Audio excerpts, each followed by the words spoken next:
Alexandr Pichushkin, aka the Chessboard Killer, is a prolific Russian serial killer who murdered 48 people. His ultimate goal was to kill at least 64 people, the same number as squares on a chessboard, so that he could surpass his idol, Andrei Chikatilo. This is Slav Murder Analyst, and thank you for joining in for today's story. Pichushkin was born on April 9, 1964, in the Russian part of Soviet Union. Initially, he was quite a social child. That changed when he suffered a head injury, causing a huge shift in his behavior. He became hostile and impulsive. He was quite frequently bullied at school. Eventually, his mother decided to transfer him to special needs school. However, after some time, his grandfather removed him from the school. It happened because he believed that Alexander is intelligent, and the school was focused more on overcoming disability rather than promoting achievement. Therefore, Alexander moved in with his grandfather and was taught how to play chess. He would often go to Bitsa Park to play chess against elderly men. Unfortunately, Pichushkin was continued to be bullied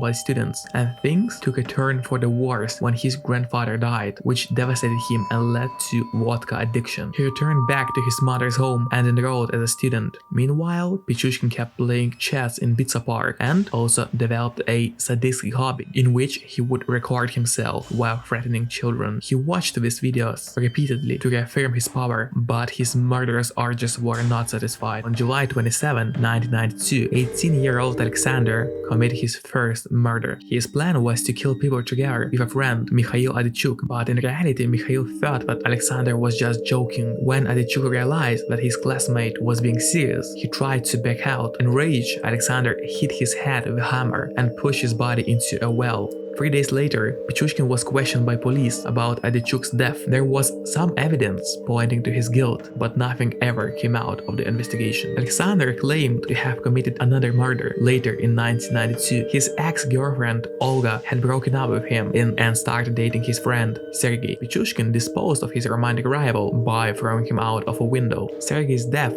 was declared to be a suicide. On May 17, 2001, Pichushkin was in a Bitsa Park playing chess with a man named Evgeny Peronin. When the game was over, he invited Peronin to take a walk. Pichushkin, who used to own a dog, told him it was the anniversary of his beloved pet's death and that he wanted to visit the grave. Together, they reached an isolated spot in the park. Pichushkin then took out a bottle of vodka and offered him a drink, which he accepted. Two men drank a toast to the dog before Alexander suddenly bludgeoned Peronin and dumped his body into a nearby well. In 2002, a body of a woman was found with metal stakes hammered into her brain. Pichushkin would later claim he had murdered Olga, his ex-girlfriend, and that the corpse was hers. However, this has been never confirmed. Maria Verechova was one of the victims that was lucky enough to survive Pichushkin. On February 23, 2002, he lured the pregnant saleswoman into Bitsa Park and pushed her into the same well where most of his victims were disposed of. When she hung to the sides, held her by the hair and smashed her head against the concrete walls repeatedly before she fell. Then Alexander left, believing that she was dead. Fortunately, she survived and even managed to climb out of the well without suffering a miscarriage.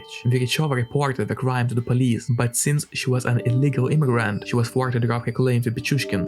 Another survivor was Mikhail Lobov, a teenage skater, on March 10, 2002, after being led by Pichushkin into Bitsa Park with the promise of cigarettes and vodka. He was struck over the head and pushed down the well. Once again, thinking that his victim was dead, Pichushkin left the scene. Luckily, Lobov's jacket had gotten caught on a piece of metal inside the well, saving him from falling into the icy waters. He was able to climb out. Days later, he confronted Pichushkin, only to be threatened with arrest by the police. The police began to take murders more seriously when a former policeman named Nikolai Zakharchenko turned up dead, murdered on November 16, 2005. His body had been left out in the open instead of being disposed of in the well, most likely as some sort of challenge for the police. Pichushkin had started to become cocky by leaving bodies out in the plain sight, but he was still careful enough to avoid capture. Pichushkin committed his final murder on June 14, 2006. Marina Moskaleova worked at the same store where another woman, Larisa Kuligina, had worked before she suddenly vanished.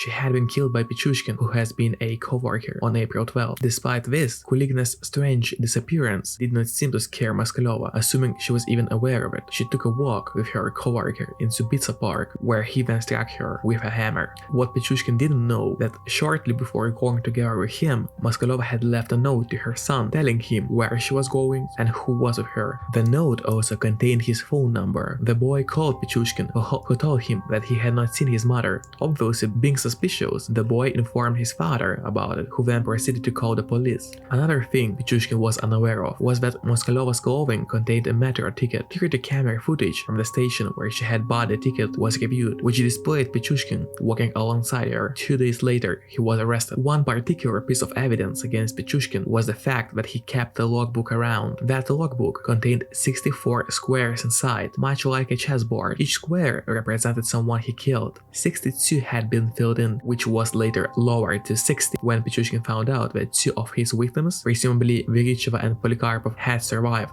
Out of the alleged 60 murders, 48 were confirmed. According to Pichushkin, he idolized Andrei Chikatilo, another serial killer who committed horrific killings in Russia. By the way, I do have an episode about Andrei Chikatilo. Make sure to follow the link in the description of the video. He stated that his goal was to surpass his idol's confirmed body count of 52 victims by murdering at least 64 people, representing the number of squares on a chessboard.